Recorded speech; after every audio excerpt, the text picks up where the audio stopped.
Assalamu alaikum everyone. You are watching Juris Tales and this is me कायनात फातिमा। हमारी पास paper की series जारी है और आज हम क्वेश्चन नंबर 3 2022 के पेपर का सॉल्व करेंगे। बेसिकली क्वेश्चन नंबर 3 जो है वो हमसे पावर्स के बारे में पूछ रहा है कि इंटेलेक्चुअल प्रॉपर्टी ऑर्गेनाइजेशंस की 7 पावर्स बतानी है। इससे रिलेटेड बाकायदा तौर पे हमें हमारे पास एक सेक्शन मौजूद है जिसके अंदर काफ़ी सारी पावर्स बताई गई हैं। तो हम इस लेक्चर के अंदर तमाम पावर्स को सॉल्व कर लेंगे ताकि हमारा क्वेश्चन चाहे वो उसमें 7 पावर्स मांगी जाएँ, 8 मांगी जाएँ, 10 मांगी जाएँ, तो आप लोग आराम से उसको सॉल्व कर सकें। अच्छा, मैं इन ऑर्गेनाइजेशंस का हम थोड़ा इंट्रोडक्शन ले लेते हैं। बेसिकली ऑर्गेनाइजेशंस ये होती क्या है, इनका काम क्या होता है। सिंपली ये जो ऑर्गेनाइजेशंस होती हैं, ये जो गवर्नमेंट होती है उनके साथ कंट्रीब्यूट कर रही होती है किस तरह से कि इंटेलेक्चुअल प्रॉपर्टीज़ को प्रोटेक्शन दे रही होती हैं और उनको मैनेजमेंट का काम संभाल रही होती हैं। ठीक है, डिफरेंट इनके फंक्शन से जो ये प्ले कर रही होती हैं और इनका बेसिकली ये गवर्नमेंट को एक तरह से सपोर्ट कर, इनका जो भी काम है वो गवर्नमेंट को हेल्प आउट कर रहा है। यहाँ मैंने आपके सामने कुछ एग्जांपल्स कोट किए हैं जो basically intellectual property running organization है पाकिस्तान की, वो मैंने यहाँ पर आपके सामने कुछ कोट किए। जैसे कि सबसे पहले हमारे पास नया टेल है। ठीक है, ये एक कॉरपोरेशन है। इसका काम बेसिकली इसका काम तो ये जितने भी इंटरनेट सर्विसेज वगैरह हैं, इनके मामला संभाल रही है। बट जो इंटरनेट के थ्रू जो भी ये डेटा कलेक्ट कर रही हैं, जो भी कंटेंट इनके पास है, उनकी उनकी प्रोटेक्शन वगैरह ये सब इनके हैंड ओवर चली जाती है। तो ये बेसिकली जो ऑनलाइन कम्युनिकेशंस होती हैं उनको इनेबल कर रही होती हैं और जो आईपी एड्रेसेस होते हैं उनको भी अपने पास इनेबल करवा रही होती हैं। तो उनकी प्रोटेक्शन वगैरह ये तमाम इंटेलेक्चुअल प्रॉपर्टीज़ हैं ना, तो इनको ये सब प्रोटेक्शन दे रही होती है, मैनेज कर रही होती हैं। इसी तरह नेक्स्ट एग्जांपल है हमारे पास साइबर की। ठीक है, अब बेसिकली इसका क्या काम है, इंटरनेट के ऊपर जो भी इस तरह के मामलात हैं आईपी एड्रेसेस से रिलेटेड, वो ये तमाम मामलात को कंट्रोल कर रहा है। अब साइबर इंटरनेट सर्विस जो ये एक्सक्लूसिवली कोई एक आईपी ऑर्गेनाइजेशन नहीं है, बट ये स्टिल कंट्रीब्यूट कर रहा है जो भी इंटेलेक्चुअल प्रॉपर्टीज़ हैं उनको प्रोटेक्शन प्रोवाइड करने के लिए। असल में इन तमाम जो भी ऑर्गेनाइजेशन इनका एक तरह का indirect function, indirect role play कर रही हैं towards the intellectual property organizations. ठीक है, मतलब उनको ऑर्गेनाइज करने के लिए एक इनडायरेक्ट रोल प्ले कर रही हैं। इसमें पीटीसीएल वगैरह भी आ जाता है और यहाँ पर हमारे पास ऑप्टिक्स पाकिस्तान भी आ जाता है। इनका बेसिकली काम ये डेटा ट्रांसफ़र जो करवा रहे होते हैं उनके अंदर अपना रोल प्ले कर रही है ऑर्गेनाइजेशन। तो अब वो जो ट्रांसफ़र ऑफ डेटा हो रहा है उनको प्रोटेक्शन प्रोवाइड करना। ठीक है, तो ये तमाम काम ऑर्गेनाइजेशन बेसिकली ये ऑर्गेनाइजेशन जो है बेसिकली रनिंग ऑर्गेनाइजेशन है पाकिस्तान की, जो directly indirectly somehow intellectual property को कंट्रीब्यूट कर रही हैं। अब हम पावर्स की तरफ चलते हैं। बेसिकली जो ऑर्गेनाइजेशंस की जो पावर्स एंड फंक्शंस हैं, ये हमारे सेक्शन 13 और एक एक्ट हमारे पास मौजूद है, intellectual property organization of Pakistan act 2012। ठीक है, इसके सेक्शन 12 के अंदर ये तमाम पावर्स प्रेस्क्राइब्ड हैं। तो अब इस वेयर एक्ट की लैंग्वेज को देखते हैं और उसको समझते हैं। सो पॉइंट नंबर 1 पैराग्राफ 1 हमसे कहता है सिंपली जो ऑर्गेनाइजेशन है ये कंट्रीब्यूट कर रही हैं टुवर्ड्स दी गवर्नमेंट। ठीक है, अपनी कंट्रीब्यूशन दे रही हैं। किस तरह की कंट्रीब्यूशन दे रही हैं कि जो गवर्नमेंट लॉज रूल्स वगैरह बना रही है उनको ये स्ट्रेंथन करवा रही हैं, उनको ये सोसाइटी के ना इन्फोर्स करवा रही हैं, उनको प्रोटेक्शन दे रही हैं कि जो भाई लॉज गवर्नमेंट ने बनाए हैं रिलेटेड टू इंटेलेक्चुअल प्रॉपर्टी वो इन्फोर्स हो भी रहे हैं सोसाइटी के अंदर या नहीं। तो बेसिकली ऑर्गेनाइजेशंस का काम होता है उन तमाम इंटेलेक्चुअल प्रॉपर्टीज़ के लॉज को इन्फोर्स करवाना। पैराग्राफ 2 सिंपली इसकी दूसरी पावर बता रहा है कि अगर कोई matter related to intellectual property arise हो जाता है तो अब वहाँ पर उन मैटर्स को किस तरह से मैनेज करना है, कौन से मेजर्स, कौन से स्टैंडर्ड्स इम्प्लाई करवाने हैं, तो ये सब इंटेलेक्चुअल प्रॉपर्टी ऑर्गेनाइजेशंस डिसाइड करती हैं। अच्छा, आपने यहाँ पर जो इंटेलेक्चुअल प्रॉपर्टी ट्राइब्यूनल्स हैं उनके साथ बिल्कुल भी कंफ्यूज नहीं करवाना है इस टॉपिक को। बेसिकली जो ट्राइब्यूनल्स होते हैं उनका काम होता है रेमेडीज़ प्रोवाइड करना, ऑर्गेनाइजेशंस का काम सिंपली हैंडल करना है मैटर्स को। ठीक है, मतलब ऐसी नौबत आने नहीं देना कि भाई मामला ट्राइब्यूनल के पास जाएं। तो हम इस तरह से समझ सकते हैं। तो वो पहले ही ये जो स्टैंडर्ड्स अडॉप्ट करवाने हैं, होने चाहिए, वो तमाम चीज़ें ये अडॉप्ट करवा रही है। फिर स्टिल अगर कोई ऐसा डिस्प्यूट पर्सनल मतलब लाइबिलिटीज़ का ना फॉल कर जाता है और पार्टीज़ को रेमेडीज अवेल करने की ज़रूरत पेश आती है तो फिर वो ट्राइब्यूनल्स के पास जाते हैं। ना पॉइंट नंबर 3 हमें सिंपली एक और पावर बता रहा है आईपी ऑर्गेनाइजेशंस की, कि अगर आईपी एजेंट, ठीक है, इंटेलेक्चुअल प्रॉपर्टी एजेंट अगर हायर करना है तो ये भी रिस्पॉन्सिबिलिटी आईपी ऑर्गेनाइजेशन के पास ही, ये भी पावर उसको दे दी गई है। अब एजेंट क्यों मतलब अपॉइंट करने की ज़रूरत पेश आएगी? अगर कोई पर्टिकुलर मैटर है, उसको हैंडल करना है, उसको मैनेज करना है। अब यहाँ पर उस पर्टिकुलर मैटर को स्पेशली तौर पे हैंडल करने के लिए आईपी एजेंट्स यहाँ पर अप्रूव किए जाते हैं, ठीक है, अपॉइंट किए जाते हैं। तो यहाँ पर एक्रीडेट का बेसिकली मतलब अप्रूवल देना है, और सर्टिफाई यानी कि उसको बाकायदा तौर पे सर्टिफिकेशन दे देना कि भाई आज से तुम एजेंट हो, ठीक है, और इस पर्टिकुलर मैटर को हैंडल करोगे, ठीक है। तो सिंपली ये तमाम पावर्स भी आईपी ऑर्गेनाइजेशंस के पास हैं। ना फोर्थ पावर जो बेसिकली यहाँ पर बताई जा रही है आईपी ऑर्गेनाइजेशन की, कि अगर ये इन ऑर्गेनाइजेशंस को इख्तियार दिया गया है कि अगर ये जो भी फैसिलिटी सर्विसेज प्रोवाइड कर रही हैं लोगों को, तो उसके बदले वो फ़ीस और चार्जेस वगैरह भी इम्पोज कर सकती हैं। लेकिन यहाँ पर एक शर्त बता दी गई है, ये जो भी फ़ीस या जो भी ये इम्पोजिशन करेंगी चार्जेस की, ये फेडरल गवर्नमेंट से अप्रूवल लेने के बाद ही कर सकती हैं, उसके अलावा नहीं कर सकती। अब यहाँ पर फिफ्थ हमें पावर बताई जा रही है कि इन आईपी ऑर्गेनाइजेशंस के पास ये भी पावर्स हैं कि वो अपनी जो भी उनके रिसोर्सेज और कैपेबिलिटीज़ उनको दी जा रही हैं, उनको बेहतरीन तरीके से यूटिलाइज़ करेंगी, ठीक है। अब उनको बेहतरीन तरीके से यूटिलाइज़ करने के लिए चाहे उनको जो भी मतलब टास्क परफॉर्म करने हों, ठीक है, या कोई भी एडिशनल टास्क ही क्यों ना हो, ठीक है, चाहे उनकी मतलब बाउंड्री से थोड़ा बाहर ही क्यों ना जा रहा हो, वो अपने उन रिसोर्सेज को यूटिलाइज़ करते हुए वो एडिशनल टास्क भी पूरा करेंगी जो ज़रूरी है, जो नेसेसरी है। यानी सिंपली अपने एसेट्स का best use IP organisations decide करेंगी। अब यहाँ पर अनदर फंक्शन बताया जा रहा है आईपी ऑर्गेनाइजेशन का। वो क्या बताया जा रहा है कि जो आईपी ऑर्गेनाइजेशंस हैं, इनका एक और काम है, इनकी रिस्पॉन्सिबिलिटी है कि वो जो दूसरी ऑर्गेनाइजेशंस हैं या कोई इंटरनेशनल एजेंसीज़ हैं जो आईपी के मैटर्स से रिलेटेड हैं, ठीक है, तो उनके साथ भी ये कंट्रीब्यूट करेंगी, उनके साथ कोऑर्डिनेशन अपनी कायम रखेंगी, ठीक है, उनके साथ मिलकर काम करेंगे। एक ग्लोबलाइजेशन का भी यहाँ से कॉन्सेप्ट मिलता है कि वो ग्लोबलाइजेशन भी मतलब क्रिएट करके रखेंगी। ऐसा ना हो कि अगर एक ऑर्गेनाइजेशन है तो वो अपनी डेढ़ ईंट की मस्जिद बना के बैठ जाए, ऐसा नहीं होना चाहिए, बल्कि दूसरों से बातचीत रखनी है, ठीक है, उनके साथ कंट्रीब्यूट करना है और डिफरेंट एक्टिविटीज़ में इन्वॉल्व रहना है। चाहे वो अब इन डिफरेंट एक्टिविटीज़ में लाइक स्टडी पर्पस आ जाता है, ट्रेनिंग प्रोग्राम्स वगैरह आ जाते हैं, तो इन तमाम मैटर्स को डील करने के लिए वो दूसरी ऑर्गेनाइजेशंस के साथ अपना कोऑर्डिनेशन रखेगी। नाउ सेवन्थ पॉइंट हमें ये बताया जा रहा है कि इन आईपी ऑर्गेनाइजेशंस के पास कॉन्ट्रैक्ट करने की भी पावर्स हैं, ठीक है। अब चाहे वो सप्लाई ऑफ गुड्स से रिलेटेड हो या सर्विसेज से रिलेटेड कोई मैटर हो, ठीक है, तो उनसे रिलेटेड जो भी मामलात होंगे अपनी ड्यूटीज़ को फुलफ़िल करने से रिलेटेड, वो उनके दरमियान अगर किसी कॉन्ट्रैक्ट की ज़रूरत पेश आती है तो वो कॉन्ट्रैक्ट एग्रीमेंट कर सकते हैं, ताकि और ये इजाज़त क्यों दी जा रही है? ताकि वो अपनी ड्यूटीज़ को प्रॉपर वे में फुलफ़िल कर सकें।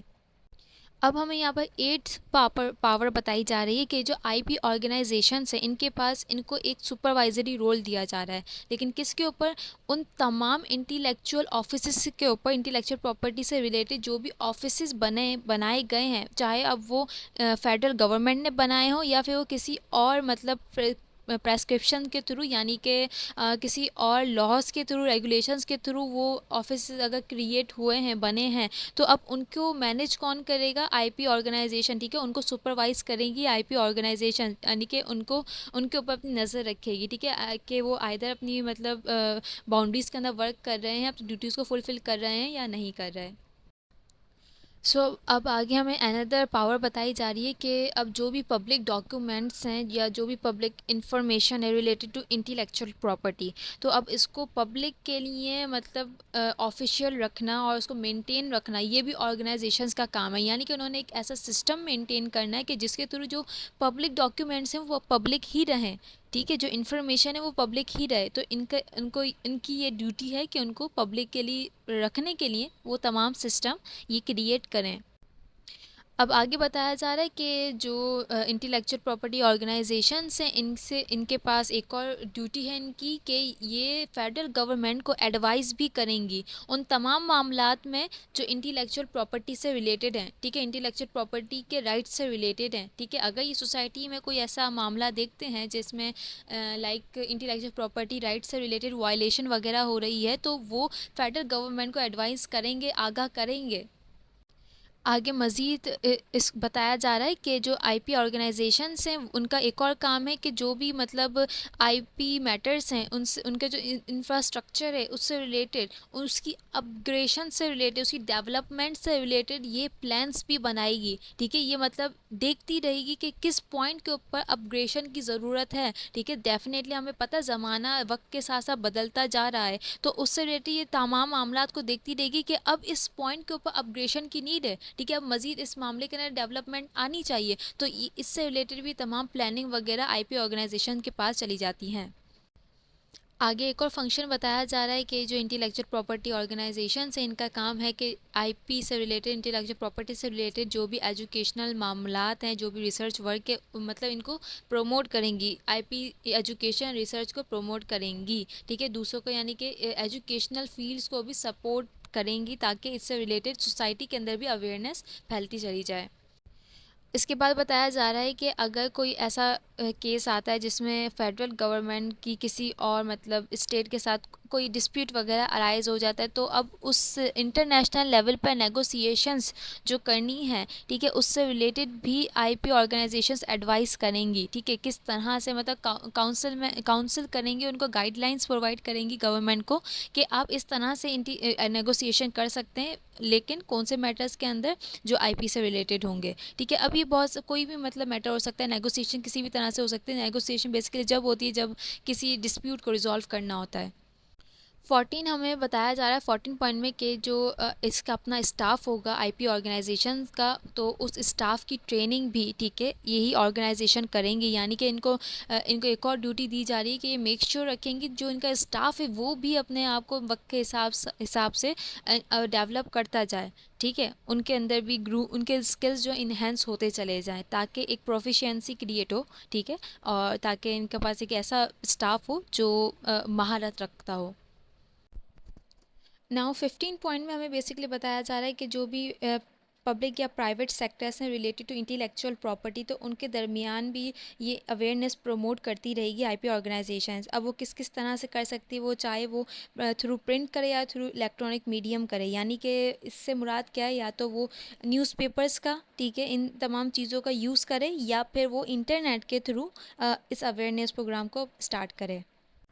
अब आगे बताया जा रहा है कि लिएज एंड इंटरेक्ट, यानी अब लिएज का मतलब होता है कोऑपरेट करना, कोऑर्डिनेट करना। ठीक है, और काउंटर पार्ट आगे वर्ड यूज़ हुआ है। काउंटर पार्ट का मतलब होता है सेम मोटिव रखना। ठीक है, सेम मतलब पर्पसेस होना। ठीक है, अब यहाँ पर बताया जा रहा है कि आईपी ऑर्गेनाइजेशन की एक और जिम्मेदारी है कि जो दूसरी स्टेट्स की आईपी ऑर्गेनाइजेशंस हैं, ठीक है, जो सेम ही मोटिव रखती हैं, तो उनके साथ इंटरेक्ट करेंगी, कोलैबोरेट करेंगी। किस चीज़ के लिए? कि वो अपनी कैपेसिटीज़ को बढ़ा सकें। ठीक है, अपने दरमियान जो भी इंफॉर्मेशन है उनको एक्सचेंज कर सकें। आगे आईपी ऑर्गेनाइजेशंस का एक और फंक्शन बताया जा रहा है कि इनके पास एक और पावर है कि जो भी आईपी राइट्स हैं, ठीक है, इंटेलेक्चुअल प्रॉपर्टी से रिलेटेड जितने भी राइट्स हैं उनसे रिलेटेड अगर कोई लेजिस्लेशन हमारे पास मौजूद नहीं है, तो ये इंटेलेक्चुअल प्रॉपर्टी ऑर्गेनाइजेशन प्रपोज कर सकती हैं, इनिशिएट कर सकती हैं उन तमाम लेजिस्लेशंस को। ठीक है, तो बेसिकली यहाँ पर वो अवेयरनेस पहुँचाएंगी इस पर्टिकुलर मैटर से रिलेटेड कि यहाँ पर लेजिस्लेशन की ज़रूरत है। अब लेगिस्लेशन के थ्रू लॉज तो बना लिए, अब आगे बताया जा रहा है कि इन लॉज की इम्प्लीमेंटेशन करवाना भी आईपी ऑर्गेनाइजेशन का एक रोल है, इनका एक फंक्शन है। तो सिंपली इंटेलेक्चुअल प्रॉपर्टी के जितने भी राइट्स हैं, ठीक है, उन राइट्स को उन राइट्स की इन्फोर्समेंट यही आईपी ऑर्गेनाइजेशंस करवाएंगी। ठीक है, उनके ऊपर मॉनिटर भी करेंगे, उनको इनिशिएट भी करवाएंगी, यानी कि उन राइट्स को उन राइट्स का आगाज़, उनकी इन्फोर्सबिलिटी का आगाज़ भी यही आईपी ऑर्गेनाइजेशंस करवाएंगी। इवन वो अपनी एक बाकायदा एक एजेंसीज़ के थ्रू इन्फोर्समेंट करवाएंगी। वो एजेंसीज़ अब वो गवर्नमेंट फॉर्म कर सकती है, ठीक है। अब वो गवर्नमेंट चाहे वो फेडरल हो या प्रोविंशियल हो, ठीक है, वो एक एजेंसी उनकी फॉर्म होगी और फिर वो अपनी उन एजेंसीज के थ्रू इन राइट्स की इन्फोर्समेंट करवा रही होंगी। और साथ में ये भी बताया जा रहा है कि इस इन्फोर्समेंट से रिलेटेड जितना भी डेटा है वो डेटा ये और इन्फॉर्मेशन ये कलेक्ट करेंगी। अब आगे यहाँ पर बेसिकली इनको इन्वेस्टिगेशन पावर दी जा रही है कि अगर कोई आईपी से रिलेटेड, इंटेलेक्चुअल प्रॉपर्टी से रिलेटेड कोई ऑफेंस हुआ है तो उस ऑफेंस की जो भी इंक्वायरी वगैरह, इन्वेस्टिगेशन वगैरह होगी वो ये आईपी ऑर्गेनाइजेशंस करेंगी। और किस तरह करेंगी, वो एक प्रेस्क्राइब्ड मैनर में करेंगी, जो भी उनको मैनर बताया गया है, ठीक है, उस उन लॉज के तहत, उन रेगुलेशंस के तहत अपनी इन्वेस्टिगेशन को ये फराहम करेंगी। अब आगे बताया जा रहा है कि जो भी मैटर है ऑफेंस से रिलेटेड, या फिर अगर कोई इनके पास कंप्लेंट्स आई हैं तो अब वो कंप्लेंट्स और वो जो ऑफेंसेस है वो कहाँ जाने चाहिए, ठीक है, किस एजेंसी के पास जाने चाहिए, ठीक है। इनका जो एक रोल है ये ऊपर ऊपर का रोल है, बल्कि जो डिटेल में जो एक्चुअली इन्फोर्सबिलिटी करवाई जाएगी वो सब एजेंसीज करवा रही होंगी। तो अब जो मैटर है वो किस एजेंसी के पास जाना चाहिए वो ये आईपी ऑर्गेनाइजेशन रेफर करेंगी, ठीक है, एज पर दी एक्ट, ठीक है। जो एक्ट में ये बाकायदा एक्ट में बता दिया गया है कि अगर इस तरह का मैटर है तो वो इस एजेंसी के थ्रू जाएगा, अगर इस टाइप का ऑफेंस है तो वो इस एजेंसी के पास जाएगा। तो ये तमाम मामला कि किस जगह कौन सा मैटर जाएगा ये आईपी ऑर्गेनाइजेशंस ही डील आउट करेंगी। अब आगे इन आईपी ऑर्गेनाइजेशन का एक एडवाइजरी रोल बताया जा रहा है कि इनके पास एक और फंक्शन है, इनकी पावर है कि ये जो पर्सन्स हैं उनको एडवाइस करेंगी। अब हमारे पास पर्सन्स टू टाइप्स के होते हैं, एक लीगल होता है और एक नेचुरल होता है। नेचुरल पर्सन बेसिकली इंडिविजुअल्स को बोला जाता है, जबकि लीगल बेसिकली उनको बोला जाता है जो एंटिटीज़ होती हैं, जो कॉरपोरेशंस होती हैं, ठीक है, उनको भी हम पर्सन कंसीडर करते हैं as per the language of law. तो अब बोला जा रहा है कि ये जो लीगल पर्सन, ये जो पर्सन्स हैं, ठीक है, अगर इनको कभी भी ज़रूरत पेश आती है इंटेलेक्चुअल प्रॉपर्टी के राइट्स से रिलेटेड, कि भाई उनको कोई नॉलेज वगैरह, कोई एडवाइस चाहिए, तो ये आईपी जो ऑर्गेनाइजेशंस हैं ये उनको एडवाइस प्रोवाइड करेंगी। अब वो उनमें क्या क्या आ जाता है, कंप्लायंस आ जाता है, यानी कि अगर किसी का कोई इशू है तो वो बताएंगे कि आपके इस इशू में आपके पास ये रेमेडीज़ मौजूद हैं, लॉ आपके इस राइट्स को इस तरह से प्रोटेक्शन देता है, तो लीगल एडवाइस प्रोवाइड करेंगी। मज़ीद उनको उनकी इन राइट्स की इन्फोर्समेंट से रिलेटेड नॉलेज प्रोवाइड करेंगे कि अगर आपको ये रेमेडीज़ अवेल करनी है तो आपने ये प्रोसीजर अपनाना है। और सिंपली इन्फ्रिंजमेंट यानी कि जो भी उनकी जो राइट्स हैं वायलेशन हुई है, क्या वायलेट हुए हैं राइट्स, और क्या वायलेशन के क्राइटेरिया में फॉल नहीं करते, ये तमाम बातें ये आईपी ऑर्गेनाइजेशन उनको गाइड करेंगी और एडवाइस भी करेंगी। अब आगे बताया जा रहा है कि इंटेलेक्चुअल प्रॉपर्टी राइट से रिलेटेड जो भी मतलब मैनुअल्स, रेफरेंसेस, मटेरियल वगैरह मौजूद है तो उसको अंदर डेवलपमेंट भी लाती रहेगी आईपी ऑर्गेनाइजेशन, ताकि उसकी जो बेसिकली जो इन मैनुअल्स, रेफरेंसेस और मटेरियल के थ्रू जो भी असिस्टमेंट प्रोवाइड करने की कोशिश कर रहे हैं वो मतलब इम्प्रूव होती रहे, ठीक है, related to protection of intellectual property rights. ऐसा मैनुअल्स बेसिकली बुक्स वगैरह को या बेसिकली जो ब्राउचर्स वगैरह होते हैं उनको हम कह सकते हैं रेफरेंसेस, यानी कि एक चीज़ को एक्सप्लेन करना विद डिफरेंट सोर्सेज, ठीक है। मटेरियल में अब डेफिनेटली काफ़ी सारी चीज़ें आ जाती हैं, और प्रोसीजर्स वगैरह जो भी मतलब क्या अब प्रोसीजर्स के अंदर कोई चेंजिंग वगैरह आई है, कोई न्यू एजेंसीज वगैरह इंट्रोड्यूस करवा दी गई हैं, तो उससे रिलेटेड जो भी डेवलपमेंट आती जा रही है उससे रिलेटेड ये अपने मेंटेन रखेंगी इसकी डेवलपमेंट को। आगे मज़ीद बताया जा रहा है कि आईपी ऑर्गेनाइजेशन के पास एडवोकेसी का भी राइट है, ठीक है। इंटेलेक्चुअल प्रॉपर्टी राइट्स जो हैं उनकी एडवोकेसी भी यही आईपी ऑर्गेनाइजेशंस करेंगी, यानी कि जो उनके राइट्स हैं उनकी अवेयरनेस पहुंचाना और उनको उनका हक दिलवाना, तो ये भी क्या है, आईपी ऑर्गेनाइजेशन के पास एक राइट आ जाता है। तो आपको यहाँ पर एक और डिफरेंस समझ आ रहा होगा कि आईपी ट्राइब्यूनल्स का और आईपी ऑर्गेनाइजेशन का क्या फ़र्क है। IP tribunals basically remedies provide करते हैं, जबकि ये एडुकेसी प्रोवाइड करती हैं। पॉइंट नंबर 24 में बताया जा रहा है कि अगर कोई फॉरेन एडेड प्रोजेक्ट है तो उसको भी कोऑर्डिनेट, मैनेज, इम्प्लीमेंटेशन उसकी भी आईपी ऑर्गेनाइजेशन करवाएंगे। अब ये फॉरेन एडेड प्रोजेक्ट से मुराद क्या है, यानी कि कोई पर्टिकुलर एक ऐसा प्रोजेक्ट जिसमें कोई फॉरेन ऑर्गेनाइजेशन वगैरह एड कर रही है, ठीक है, उसमें इन्वेस्टमेंट कर रही है, ठीक है। तो इन्वेस्टमेंट तो डेफिनेटली फॉरेन की तरफ से आ रही है, बट उसको उसके अंदर कोऑर्डिनेशन, जो इम्प्लीमेंटेशन है उसको मैनेज वगैरह करना, तो ये आईपी ऑर्गेनाइजेशन का भी यहाँ पर एक रोल बेसिकली उनको मिल जाता है। अब आगे बताया जा रहा है, अगर कोई फॉरेन फंड्स के थ्रू कोई इंटरनेशनल लेवल पर कोई फोरम पर कोई कॉन्फ्रेंस मीटिंग वगैरह या कोई ट्रेनिंग प्रोग्राम वगैरह किया जा रहा है, तो ये ऑर्गेनाइजेशन उनको भी अटेंड कर सकती हैं, बट फेडरल गवर्नमेंट से इजाज़त लेने के बाद। अब पॉइंट नंबर 26 में बताया जा रहा है कि अगर कोई इंस्ट्रूमेंट है रिलेटेड टू इंटेलेक्चुअल प्रॉपर्टी। अब इंस्ट्रूमेंट से मुराद ये इंटरनेशनल लेवल पर बात हो रही है, ठीक है, कि अगर कोई ऐसी कन्वेंशन है या कोई ऐसी ट्रीटी वगैरह है, ठीक है, या कोई ऐसा एग्रीमेंट है, उसको रेटिफिकेशन देनी है, ठीक है। डेफिनेटली आईपी ऑर्गेनाइजेशन तो उनको नहीं देंगी खुद से, लेकिन वो एक अपना रोल प्ले करेंगी कि नेशन, ठीक है, जो उनका नेशन है, जो उनकी स्टेट है, वो उन ट्रीटीज़ को, उन इंस्ट्रूमेंट्स को रेटिफाई कर लें, ठीक है। अगर वो समझती हैं कि इन इंस्ट्रूमेंट्स की अगर रेटिफिकेशन हो जाती है तो ये हमारे नेशनल इंटरेस्ट के लिए बेस्ट होगा, तो वो इसके लिए वर्किंग करेंगी। अब यहाँ पर लास्ट पॉइंट में बताया जा रहा है कि आईपी ऑर्गेनाइजेशंस को अगर कोई टास्क वगैरह दिया गया है, ठीक है, कोई एक्ट परफॉर्म करने के लिए दिया गया है बाय बोर्ड या बाय फेडरल गवर्नमेंट, तो उनको फुलफ़िल करने के लिए अगर वो कोई एडिशनल स्टेप भी लेना चाहें तो ले सकती हैं। अगर वो समझती हैं इस टास्क को फुलफ़िल करने के लिए कोई एडिशनल हमें स्टेप लेना पड़ेगा, तो वो ऑर्गेनाइजेशन उन स्टेप्स को भी ले सकती हैं, ठीक है। तो सिंपली यहाँ पर पावर्स एंड फंक्शंस बताए गए हैं आईपी ऑर्गेनाइजेशंस के। आई होप आपको आज का लेक्चर समझ आया होगा और अब आप लोग आराम से इजीली इस क्वेश्चन को अटेम्प्ट कर सकते हैं। But still if you have any query, any question, you can ask in the comment box without any hesitation. I will definitely answer you. So thanks for watching this video. Allah Hafiz.